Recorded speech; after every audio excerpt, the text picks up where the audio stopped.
అమ్మాయి అడుగులో ఒంటరిగా ఉండవలసిన కారణం ఏమిటనగానే, ఓ మహారాజా, మా అన్నగారిద్దరు ఏటకెళ్ళారు. నిన్ను నన్ను చూస్తే బాకును కుమ్మేసి బళ్ళారు నడేస్తారు.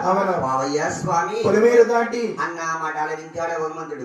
ఈ అమ్మాయి నా మీద మనస్సు నుండి మాట్లాడితే నా 7వ పర్వతానికి రాణిని చేద్దారు. లేని ఎడలా ఈ అమ్మాయిని ఇక్కడ వదిలేసి పోదని భగవంతుడు జాతిలో పుట్టాడు కాబట్టి కొంగవతారమెత్తి ఉజ్జుగమ్మలో అమరేడు. ఇలా చూస్తుంది రాజు మరణిపోడు. అలా చూస్తుంది అన్నగాళ్ళు వస్తున్నారు. నీ గొళ్ళు మన్నదే గొళ్ళు మనసిన్నదే గోళ పెట్టి